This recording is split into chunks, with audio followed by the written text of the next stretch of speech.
उनकी एग्जिस्टेंस आज भी है। उनको भी श्राप दिया गया है कि अगर आप सुसाइड करते हो तो आपको अपना एक जो काल है वो यहाँ पूर्ण करके ही तभी आपको मुक्ति मिलती है। आप अगर कर्म अच्छा है तो पहले मिल जाती है, अदरवाइज़ बहुत यहाँ पर घुसना पड़ता है। उन्हीं को हम दूसरी लैंग्वेज में प्रेत कहते हैं। जैसे कि किसका कवच करें, हमारे इष्ट वो हैं। अगर हम गणेश जी का कवच करते हैं, हनुमान जी का करते हैं, भैरव जी का कवच करते हैं। इसलिए जो मैं अपने बैच में सिखाता हूँ कि 11 डेज़ जो पंचमुखी हनुमान साधना का होता है, 11 डेज़ में सबसे इंपॉर्टेंट चीज़ मैं हमेशा यही रखता हूँ कि आपको अपनी दिनचर्या कवच के साथ शुरू करनी। सो इसके बाद आप दीप रखेंगे, आप इस तरह से हथेली बनाएंगे, इसमें जल लेंगे।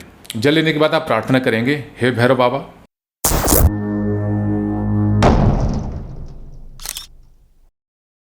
जय श्री राम, जय हनुमान, शिवोहम सभी को।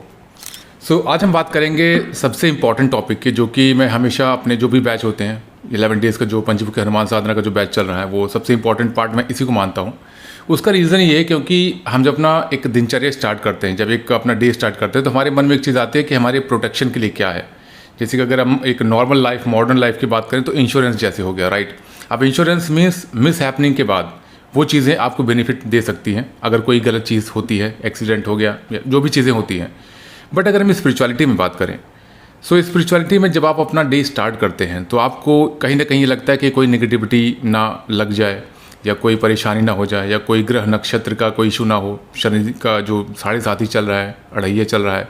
सो जो भी XYZ जो भी दिक्कत होती है, किसी को कोई प्रेत की समस्या है, किसी को किसी ने बताया कि जिन है, बहुत ही होती है कि तंत्र मंत्र टोटका हो गया है। सो अगर हम बात करें तो ये चीज़ें बहुत ही कॉमन हो रही हैं और ये 2026 तक बहुत ही बढ़ती हुई दिखेंगी। आई होप आपको भी चीज़ें पता होंगी, क्योंकि आपके नियर बाय अगर आप देखेंगे तो पहले इतने केसेस नहीं होते थे नेगेटिविटी के जितने अब हो रहे हैं। सो सबसे बड़ा रीज़न ये भी है कि कहीं ना कहीं अपनी जो संस्कृति है, कहीं ना कहीं एक जो विधि विधान हमारे पूर्वज किया करते थे, जो कि हर संडे या फ्राइडे को अग्यारी होती थी, कुलदेवी कुलदेवता की पूजा होती थी, एटलीस्ट 6 मंथ्स में बहुत अच्छे से करते थे वो, ईयरली तो होती ही थी। सो ये सारी चीज़ें अब विलुप्त होती जा रही हैं और सभी लोग मॉडर्न बन रहे हैं कि हम मॉडर्न हैं। बट वो ये चीज़ भूल रहे हैं कि आप मॉडर्न हो, बट आपकी बॉडी, आपकी जो सोल है, जो नेगेटिविटी है, जो एनर्जी है, उसका वर्क करने का जो वे है वो सेम है, वो नहीं बदला है।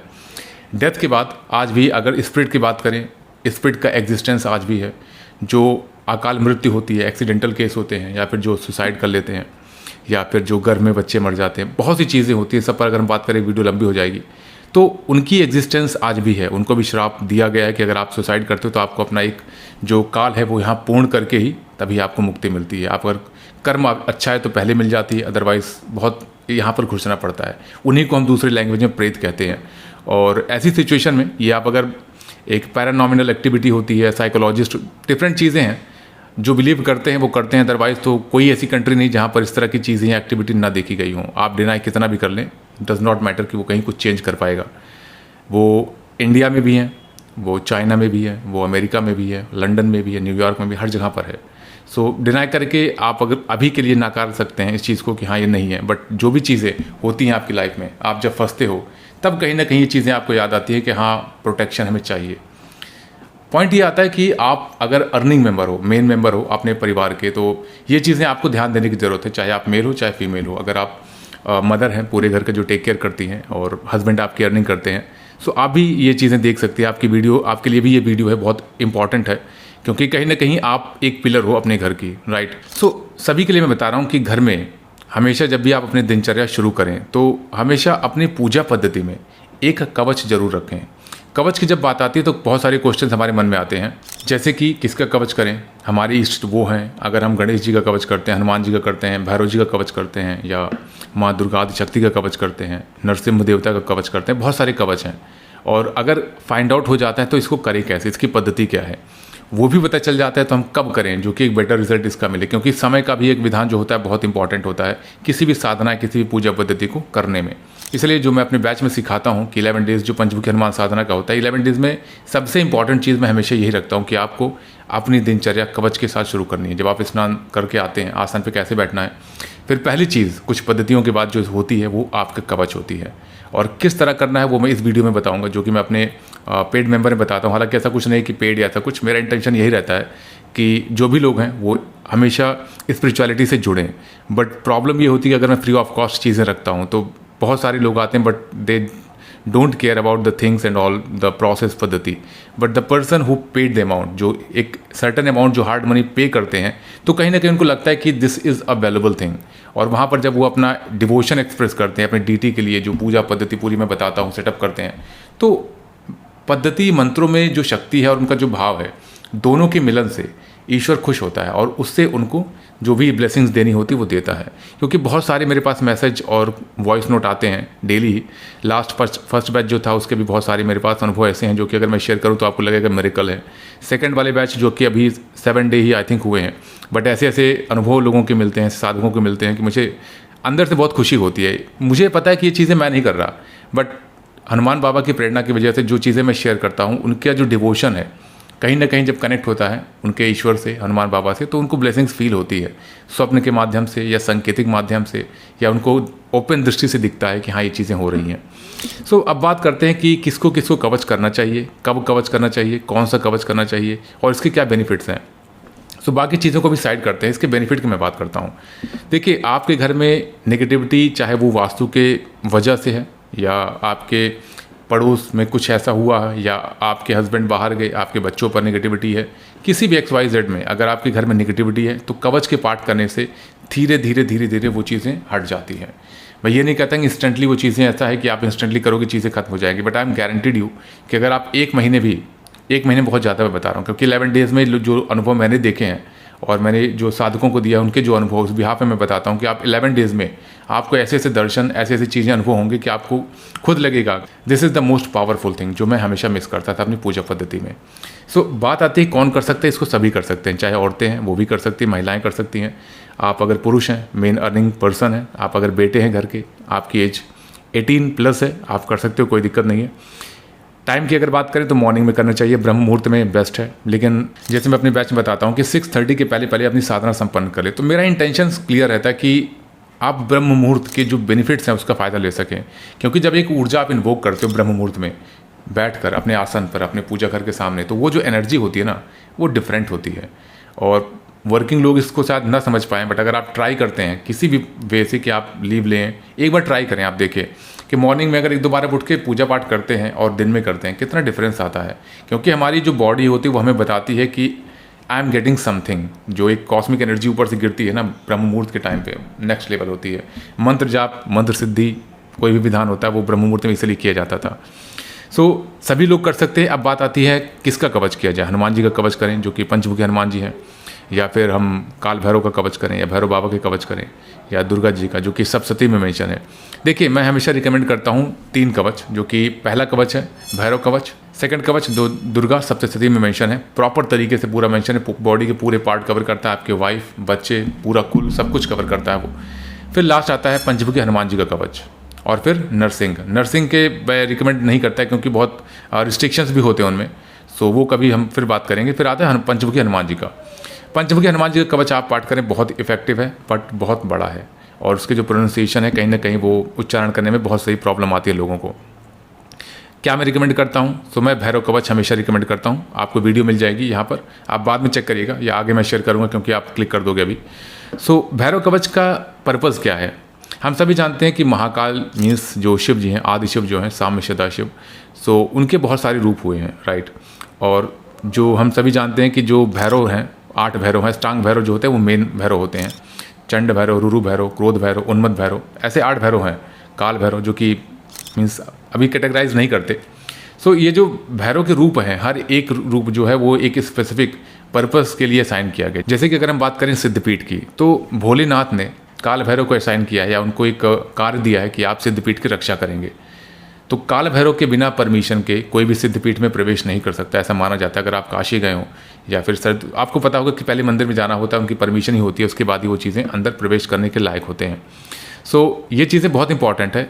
और जो काल भैरव हैं उनकी ब्लेसिंग्स सभी को पता है, एक उग्र माने जाते हैं क्योंकि उनकी हाई एनर्जी होती है, और उनको कहीं ना कहीं जो ऑफर भी किया जाता है। अगर सात्विक में पद्धति में बात करें तो उनकी साधना लिमिटेड है, क्योंकि तामसिक साधना में वो कई चीज़ें साधकों के लिए बताई जाती हैं। अब बात करें गृहस्थ लोगों के लिए, जो बटुक भैरव हैं या फिर जो उन्मत्त भैरव। बटुक भैरव जो होते हैं सबसे ज़्यादा गृहस्थ लोगों के लिए बताए जाते हैं, जो कि उन्नति देते हैं, आपको सुरक्षा देते हैं, आपके कुल में कोई प्रॉब्लम है उससे आपको निवारण दिलवाते हैं। इस कवच को चूज़ करने का सबसे बड़ा मेरा रीज़न ये है क्योंकि इनमें अष्टांग भैरव आपको प्रोटेक्ट करते हैं। इसका अगर आप देखोगे, हमें स्क्रीनशॉट लगा रहा हूँ, आप देखिए तो यहाँ पर जितने भैरव हैं सबका यहाँ पर उच्चारण मिलता है जो कि आपको प्रोटेक्शन देते हैं। और ये जो भैरव जी का प्रोटेक्शन है बहुत पावरफुल है। मैंने अपनी लाइफ में एक्सपीरियंस किया है, मेरे साधकों ने एक्सपीरियंस किया है, जो बैच में बताता हूँ मैं। मेरे साधक तो नहीं कहूँगा, हनुमान बाबा के हम सभी साधक हैं, बट मेरे बैच के जो साधक हैं उनकी बात मैं कर रहा हूँ। ये जो एक्सपीरियंस है मैं उस बिहार पे बता रहा हूँ। और मैं अपने जो हैं बैचमैन को भी कहूँगा कि इस पर आके कमेंट करें कि हाँ क्या चीज़ उन्होंने अनुभव की है। ये बहुत ही इंपॉर्टेंट चीज़ और बहुत पावरफुल चीज़ है। सभी लोग अपनी पूजा पद्धति में इसको इंक्लूड जरूर से ज़रूर करें। अब बात आती है कि कैसे आप इसको इंक्लूड करेंगे। यहाँ पर मैं आपको क्लियर कर देता हूँ होता क्या है बिना किसी ज़्यादा कन्फ्यूजन को। जब आप अपने आसन पे बैठते हैं स्नान करके, पहली बात तो स्नान करके ही दोनों टाइम अगर पूजन करते हैं स्नान करके ही आप बैठे, हाथ पैर धुल के वो चीज़ें फॉर्मेलिटी मत किया करिए। उनके लिए जो टाइम है जिनके पास, अगर आप माला जाप करते हैं तो मैंडेटरी है। अगर आप माला जाप नहीं करते हो, आप कर माला से करते हो या फिर मानसिक जाप इस तरह से केवल बैठ के करते हो तो ठीक है, आप मॉर्निंग में स्नान कर लें, इवनिंग में हाथ पैर धुल सकते हैं, एक ऑप्शनल है, but I don't recommend this. आप दोनों टाइम स्नान करके अपने आसन पे बैठें। तो आसन पे जब आप मॉर्निंग में बैठेंगे सबसे पहले आप दीप प्रज्वलित करेंगे। जो आपका दीप होता है, दिया जिसको आप कहते हैं, घी का, तिल का, जिसका भी दिया आप अपने डीटी अपनी देवी देवताओं को ऑफर करते हैं। जब आप दीप प्रज्वलित करते हैं तो सबसे पहले गणेश जी का आह्वान करें। ओम श्री गणेशाय नमः, ओम गम गणपताय नमः, या गजाननम भूति गणाधिसेवितम कपित्थ जम्बू फलचारु भक्षणम उमासुतम शोक विनाशकारकम नमामि विघ्नेश्वरम पादपंकजम। गणेश जी के आह्वान करने के बाद आप पूजन स्टार्ट करें। कैसे? जैसे आपने दीप जलाया, दीप जल गया, अब जब आप उसको उठाते हैं सबसे पहले आपको कुलदेवी, कुल देवता, अगर मूर्ति वहाँ नहीं है तो एक मानसिक तौर पर उनको देखें, दंडवत प्रणाम करें, आशीर्वाद लें और इस कामना को रखें कि हमारे कुल पर हमेशा आपकी कृपा बनी रहे और मुझे सदमार्ग पर रखें ताकि मैं आपकी सेवा अच्छे से कर सकूं। ये विश बहुत इंपॉर्टेंट होती है कुलदेवी से। कुल देवता से सेम चीज़ें आप बोलेंगे। फिर आपने जो भी आपके भोले बाबा हैं, क्योंकि आपने अगर गुरु धारण किया तो आप गुरु का स्मरण करेंगे, नहीं तो फिर भोले बाबा को आपने गुरु धारण किया हो तो उनका आप दीप दिखाएं। फिर भगवती आदिशक्ति को, माँ दुर्गा को ओम दुम दुर्गा नमः या ओम जयंती मंगला काली भद्रकाली कपालिनी दुर्गा क्षमा शिवा धात्री स्वाहा स्वाधा नमस्तुते। अलग अलग मंत्र होते हैं। आप जो भी मंत्र आप प्रोनाउंसिएशन करते हैं सभी देवी देवताओं को दिखाने के बाद आप लास्ट में अपने ईष्ट को दिखाएं। और अगर हनुमान जी आपके इष्ट हैं, क्योंकि मैक्सिमम लोग यहाँ हनुमान जी के भक्त हैं, आई रिकमेंड यू कि ये मंत्र आप जरूर याद कर लीजिए। मनोजवम मारुतुल्य वेगम जितेंद्रियम बुद्धिमताम वरिष्ठम वातात्मजम वानरिथ मुख्यम श्री रामदूतम शरणम प्रपद्ये, श्री रामदूतम शरणम प्रपद्ये। बहुत ही पावरफुल मंत्र है ये, एक इन्वोकेशन मंत्र है कह लीजिए आपकी, जो कि हनुमान जी का आवाहन होता है कि आइए आपको पूजन में कर रहा हूँ, जो मुझे फीलिंग आती है वो मैं आपको बता रहा हूँ। इसके बाद आप दीप रखेंगे, आप इस तरह से हथेली बनाएंगे, इसमें जल लेंगे। जल लेने के बाद आप प्रार्थना करेंगे, हे भैरव बाबा। यहाँ पर केवल भैरव बाबा भी यूज़ करेंगे, काल भैरव, उन्मत्त भैरव, चंड भैरव और रुरु भैरव। आप अलग अलग कैटेगराइज मत करिएगा, आप हाथ में जल लीजिए और केवल आंख बंद करके एक मानसिक भाव से ये प्रार्थना आप करेंगे कि मेरे सूक्ष्म शरीर, मेरे जप तप औरा, मेरे आसन, मेरी माला तथा मेरे पूरे परिवार को सुरक्षा प्रदान करें। इस घर पर नकारात्मक ऊर्जा के लिए बंधन लगाएं, हम सभी को अपनी शरण में हमेशा रखें, नकारात्मकता से बचाएं और हमेशा अपनी ब्लेसिंग्स हमारे परिवार पर बना के रखें। ये चीज़ें आप इस तरह से प्रार्थना करेंगे और जैसे ही आप संपन्न करते हैं, पूरा कवच संपन्न करेंगे, इनिशियली आपको टाइम लग सकता है 2 minute, 3 minute, 4 minutes, but I am telling you अगर आप 7-8 डेज करते हैं, 10 डेज करते हैं तो वो 2 मिनट्स का है केवल, मैक्सिमम 1 मिनट से 2 मिनट लगता है। आप जल संपन्न करने के बाद अपने ऊपर इस तरह से छिड़क लें, पूरा ऊपर छिड़क के आपके ऊपर और आसन के ऊपर गिरना चाहिए। फिर हाथ जोड़कर प्रणाम करें कि भैरव बाबा सदैव मेरे ऊपर कृपा करना। That's it. यहाँ पर आपका कवच आपको पूर्ण करता है और कहीं ना कहीं ये प्रोटेक्शन आपको खुद फील होगी।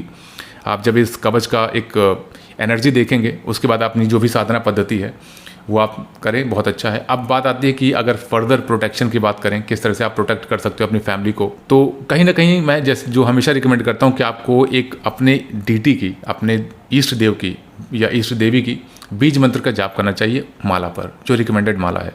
अगर हनुमान जी हैं, महादेव हैं, काल भैरव हैं, तो आप रुद्राक्ष की माला ले सकते हैं, उस पर जाप करें। 108+1 होना चाहिए, बहुत इंपॉर्टेंट है वो, और उसको हमेशा गौमुखी में रख के ही आप जाप करें। उससे पहले अगर आप नई माला लेते हैं तो पूजन कर लें।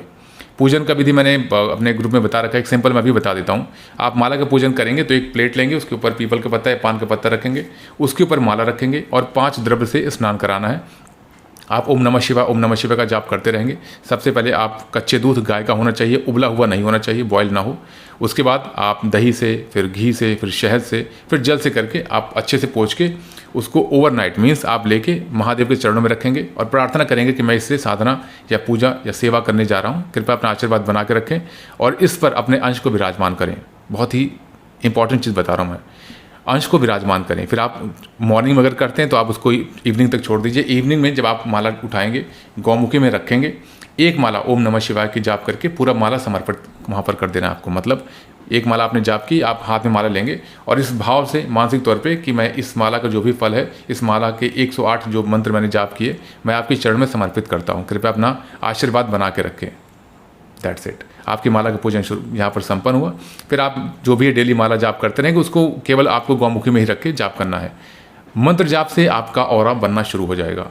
और ये इंपॉर्टेंट इसलिए है क्योंकि आप अल्कोहल का कंजप्शन करते हो, नॉनवेज खाते हो, उनके लिए नॉनवेज खाते हो, अल्कोहल पीते हो, या फिर ऐसे लोग भी हैं जो बीमारी या फिर नेगेटिविटी से ग्रस्त हैं, तो उनकी बॉडी में ना वो एनर्जी नहीं होती है। तो उनको मानसिक जाप करना है, प्लस ये कवच करना है। कवच आपको प्रोटेक्शन देगा, लेकिन जो प्लस पॉइंट है, जैसे जैसे आप माला जाप करोगे 11 डेज 21 डेज, जो आपका ऑरा बनता है और जो कवच, इतनी ज़बरदस्त प्रोटेक्शन होता है कि आपको नेगेटिविटी 98% टच नहीं कर सकती अनटिल अनलेस कोई ज़बरदस्त क्रिया आपके ऊपर ना की जाए। और आई बिलीव कि सभी के ऊपर इस तरह से क्रिया नहीं की जाती है, क्योंकि मैक्सिमम लोग हैं जो रास्ते में चौराहे पर नेगेटिविटी को अट्रैक्ट कर लेते हैं, या फिर अब देखिए हाँ बात कर लेते हैं यहाँ पर, वो भी चीज़ें इंपॉर्टेंट है। महिला पुरुष दोनों लोग इसको ध्यान से सुनिएगा कि सबसे पहले महिलाओं की बात करते हैं। आप जब रास्ते में जाते हैं चौराहे पर, तो पहली चीज़ आप अवॉइड करिए कि अपना बाल खुला मत रखिए। हमेशा ना एक यहाँ पर जोड़ा लगा लीजिए आप चौराहे से गुजरते हैं तो। सेकंड, परफ्यूम अगर आप लगाते हैं तो बाल आपके बंधे होने चाहिए, ये इंपॉर्टेंट है। और परफ्यूम जो है ऐसी जगह से लगा के ना गुजरें जैसे कि कोई बहुत पुराना पीपल का पेड़ है, बरगद का पेड़ है, शमशान है, वहाँ से ये चीज़ें इग्नोर करें। आप में से बहुत सारे लोग होंगे सोचेंगे ऐसा कुछ नहीं होता बट एक बार आप ना किसी टेम्पल, किसी मंदिर, किसी ऐसे तांत्रिक या उसके भगत के पास जाके एक बार ना घूम आइए आप। और जो महिलाएं परेशान होंगी ना, आप उनको एक बार देखिएगा किस तरह से वो पीड़ित रहती हैं। और मैक्सिमम रीज़न यही होता है उनका कि ऐसे ही तंत्र क्रिया उनको बता दिया कि तंत्र क्रिया है, और जब पता किया जाता है तो 10 में ना 6-7 ऐसे आपको मिलेंगे जो कि इसी से परेशान है कि कहीं से वो होके गुजरे और उनको प्रॉब्लम हो गई। सो इसलिए ये अवॉइड करिए। और अवॉइड करना बहुत बड़ी चीज़ नहीं है आपको, मैं ये नहीं कहता बहुत स्ट्रगल करना है, माउंटेन चढ़ना है, ऐसा कुछ नहीं। सिंपल सा है कि आप चौराहे से निकलें, बाल बांध लें और शमशान के बगल से ऐसे सुनसान जगह से जहाँ पर रात में दिक्कतें इस तरह से होती है, वहाँ परफ्यूम लगा के ना गुजरें। इंपॉर्टेंट है ये। हाथ में मेहंदी लगा के, अगर आप मेहंदी लगा के जाती हैं जो कि बहुत ही स्मेल अट्रैक्ट करती है प्रेतों को। अब इस पे डिस्कस बाद में कभी करेंगे, जो भी कमेंट करेंगे ये है वो है, फिर कभी देखेंगे इस पर। अगर आप हाथ में मेहंदी लगा के गुजरते हैं तो एक लहसुन की जो गार्लिक होता है उसका यहाँ पर हल्का सा रगड़ लें, या फिर आप अपने पास रख लें, बस दैट्स इट। वो कहीं ना कहीं प्रोटेक्ट करता है आपको। गार्लिक की बात कर रहा हूँ मैं। अब अगर आप अपनी सास से पूछेंगे तो ये पद्धति बहुत पुरानी है कि आप हाथ में मेहंदी लगाएं तो हल्का सा रगड़ लो मेहंदी। वो आपकी सास के साथ ये चीज़ें बताती थी, तो अब वो धीरे धीरे पद्धतियाँ लुप्त होती जा रही हैं। वैल्यूज़ की वो लोग जानते हैं जो इसकी स्टडी कर रहे हैं, जो समझते हैं कि हाँ कैसे ये वर्क करता है। इतनी चीज़ें हो गई। अब बात करते हैं पुरुष की। सबसे इम्पॉर्टेंट है, आप जब चौराहे पर देखते हैं ना कुछ रखा हुआ है, तो वहाँ पर ना आपको बहुत ब्रेव बनने की ज़रूरत नहीं है। आप साइड से होकर निकल जाइए। आप उसको पैर मारेंगे, मैं डरता नहीं, मैं समझता नहीं कुछ, ये तो देख लूँगा जो होगा। 3 से 4 बार आप देख लोगे, हो सकता है पहले कोई गुजर गया हो, आप उस पर ना हो। लेकिन जिस दिन कहीं भी कुछ इस तरह की नेगेटिविटी आपसे अट्रैक्ट हो गई ना, तो आप खुद तो परेशान रहोगे, पूरा परिवार परेशान रहेगा। क्योंकि ये चीज़ें ऐसी नहीं होती कि आप गए टैबलेट खा ली सही हो गया, बहुत परेशानी देती है। सो बेटर है कि आप इसको इग्नोर करें। पहलवान बनने की ज़रूरत वहाँ पर नहीं होती है। सो इस तरह की चीज़ें आप इग्नोर करेंगे। सेकंड चीज़, शमशान में कभी जाते हैं तो नाम लेकर मत पुकारिए। नाम लेकर सेंस मतलब कि जैसे कोई भी अगर आपके साथ भी है तो आप इस तरह से कर लीजिए। क्योंकि आप देखो जो पुराने बुजुर्ग हैं ना, आप उनको ऑब्जर्व करिए, कभी नाम नहीं लेते शमशान में। रीज़न यही है क्योंकि वहाँ पर ना बहुत सारी लाशें जलती हैं। और एक बहुत डीप बात बताता हूँ कि जब लाश किसी की डेथ होती है तो जो सोल होती है ना, वो कहीं नहीं जाती, वो उसी बॉडी के पास ही रहती है। उसको जैसे जैसे जहाँ जहाँ लेके जाते हैं उसी के पीछे पीछे चलती है, और जब उसको बर्न किया जाता है तो वहीं पर बैठ जाती है। इसी वजह से जो तांत्रिक होते हैं, जो भगत होते हैं, वो साधना शमशान में करते हैं, क्योंकि वहाँ पर बहुत सारी प्रेत होते हैं और सिद्ध करना बहुत ईजी रहता है, क्योंकि उनको कुछ नीड रहती है।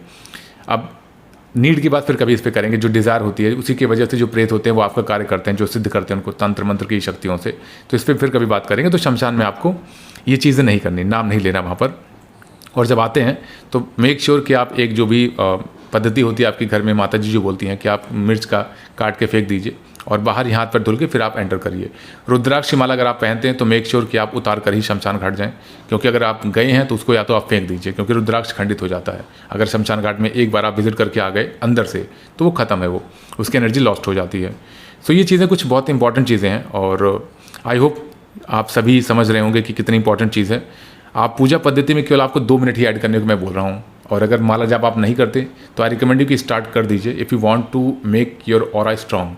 आप अगर अपना ऑरा बनाना चाहते हो, स्ट्रॉन्ग करना चाहते हैं, प्रोटेक्शन करना चाहते हो खुद की और अपने परिवार की, तो मंत्र जाप का स्टार्ट कर दीजिए। क्योंकि सर्टेन टाइम पे आपकी जो माला होगी वो सिद्ध होना शुरू हो जाएगी। आप में वो ऊर्जा रहेगी कि आप अगर प्रे भी करते हो ना अपने इष्ट से, हनुमान बाबा या जो भी आपके इष्ट हैं, माँ दुर्गा हैं, श्री राम जी हैं, कृष्ण जो भी हैं, तो वो ऊर्जा आपकी बॉडी में रहती है कि आप सीधे कनेक्ट कर पाते हो और आपकी ब्लेसिंग्स या आपकी जो भी प्रेयर रहती है सीधे उन तक पहुंचती है। और जो भी विश आप मांगते हो, चाहे बेटी के लिए, बेटियों के लिए या वाइफ के लिए या घर परिवार के लिए, तो वो चीज़ें पूर्ण होती हैं। क्योंकि जो साधु संत होते हैं वो अलग से कुछ नहीं होते, सब कुछ उनमें सेम होता है। बट होता क्या है, उनकी साधना, उनका डिवोशन, उनकी मंत्र की शक्ति, जो कि उनके आशीर्वाद मात्र से चीज़ें हो जाया करती थी। रीज़न यही है और कुछ नहीं इसमें। जो चीज़ आप भी कर सकते हो, बट हाँ वहाँ पर एफर्ट करना होगा आपको। अब एक बार मैं इस चीज़ को कंफर्म कर देता हूँ कि जो कवच है वो आपको ऑलरेडी यहाँ वीडियो मिल जाएगा, आप चेक कर सकते हैं। उसका प्रोनाउंसिएशन मैंने जो बैच को शेयर किया था वो क्लियर आपको यहाँ पर मिल जाएगा, कैसे प्रोनाउंसिएशन करना है, क्या पद्धति, वो चीज़ें मैंने बता रखी जैसे इस वीडियो में बताई है। वहाँ पर भी शायद प्रोनाउंसिएशन ही आपको मिलेगा, बट पद्धति सेम है। हाथ में जल लेके आपको पूजा पाठ करना है। पहले विश करनी है कि हे भैरव बाबा, मेरे सूक्ष्म शरीर, मेरे जप, मेरे तप, मेरे ऑरा, मेरे आसन तथा परिवार के सभी सदस्यों को और इस घर पे नकारात्मक ऊर्जा के लिए बंधन लगाएं। अगर कोई नकारात्मकता हो उसे समाप्त कर दें और हमें अपने शरण में रखें, हमेशा आशीर्वाद बना के रखें। जैसे संपन्न करते हैं आप, हाथ इस तरह रहेगा, जैसे संपन्न करेंगे आप उसके ऊपर गिरा के प्रणाम करेंगे, ओम श्री काल भैरवाय नमः या ओम भैरवाय नमः, दैट्स इट। अगर आपको कोई प्रश्न होता है तो आप कमेंट में पूछ सकते हैं, I will check and reply you. और लिंक है, आप जो व्हाट्सएप कम्युनिटी में नहीं जुड़े हैं वो जुड़ सकते हैं। और जिन लोगों को हनुमान साधना करनी है, 11 डेज़ का जो बैच है वो 15 अक्टूबर से शुरू हो रहा है, आप ज्वाइन कर सकते हैं। पद्धति सेम है, मेरे एंड से आपको एक चीज़ बताई जाएगी जिसमें वीडियोज़ और PDF आपको प्रोवाइड किए जाएंगे। मैं 2 या 3 लाइव सेशन लेता हूं जिसमें सारी कन्फ्यूजन, जो भी प्रश्न है आपका, कैसे क्या चीज़ें करनी, चाहे साधना से रिलेटेड हो या फिर मंत्र कैसे करना है, मंत्र जाप कैसे करना है, प्रोनाउंसिएशन कैसे करना है, प्रोटेक्शन कैसे करनी है, घर की प्रोटेक्शन कैसे करनी है, और डिफरेंट पंचमुखी हनुमान जी के कुछ मंत्र हैं। और मंत्र का संकल्प भी लेना होता है, गुरु धारण करना होता है, गुरु आप महादेव को धारण करते हैं। सो बहुत ही प्रॉपर तरीके से विधान है। और लास्ट डे 11th डे जो है वो आपको हवन करना रहता है। हवन कैसे करना है उसकी पद्धति मैं प्रोवाइड करता हूँ और सेशन भी लेता हूँ, जो कि आज है, परसों 13 तारीख मीन्स आने वाली 13 को 2024 सितंबर, जो कि हमारा सेकंड बैच करने जा रहा है। और थर्ड बैच 15 अक्टूबर को अलाइंड है। जो भी इंटरेस्टेड हैं वो आप कम्युनिटी में जुड़ सकते हैं, व्हाट्सएप पर नीचे लिंक है। अदरवाइज़ मैं आपको नंबर यहाँ पर प्रोवाइड कर देता हूँ, 8112755174, 8112755174 ये नंबर है। प्लीज़ कॉल ना करें, क्योंकि जब कॉल पिक नहीं होगी आपको बुरा लगेगा और मुझे भी उस चीज़ का बुरा लगता है, क्योंकि मैं या तो अपनी साधना में टाइम स्पेंड करता हूँ, या तो आप लोगों के कमेंट यूट्यूब पर रहते हैं उसको रिस्पॉन्स करता हूँ, या तो अपने बुक्स पढ़ने के लिए। बहुत से बिजी शेड्यूल रहते हैं। केवल आप पंचमुखी हनुमान साधना के लिए जो भी आपकी क्वेरीज हैं आप पूछ सकते हैं। जय श्री राम, जय हनुमान।